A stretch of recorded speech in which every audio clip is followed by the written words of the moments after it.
பேசுறேங்க. நம்ம இப்ப இந்த வீடியோல பார்க்க போறது சனி பெயர்ச்சி பலன்கள் துலாம் ராசிக்கு எப்படி இருக்கும் அப்படிங்கறத நம்ம இந்த வீடியோல பார்க்கலாங்க.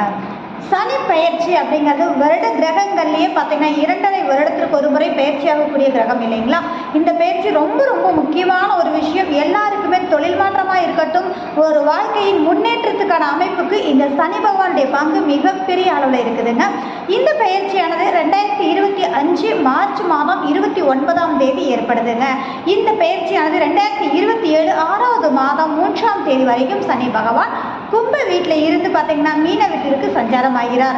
அப்போ இந்த துலாம் ராசி நேயர்களுக்கு பார்த்தீங்க அப்படின்னா இவர் 5ஆம் அதிபதினு சொல்லக்கூடிய குலதெய்வம் மற்றும் பார்த்தீங்க அப்படின்னா சுகஸ்தானத்திற்கு அதிபதியாக இருக்கக்கூடிய நபர் இல்லைங்களா? ருண ரோக சத்ரு ஸ்தானத்திற்கு வருகை புரிகிறார். அப்போ இது எந்த மாதிரியான பலன்களை தர இருக்கு அப்படிங்கும் போது அவருடைய பார்வைகள் 3 பார்வை இருக்கு இல்லைங்களா? அப்ப இது எதன் அடிப்படையில் இருக்குங்கிறத நம்ம பார்க்கலாங்க. ஜனவரி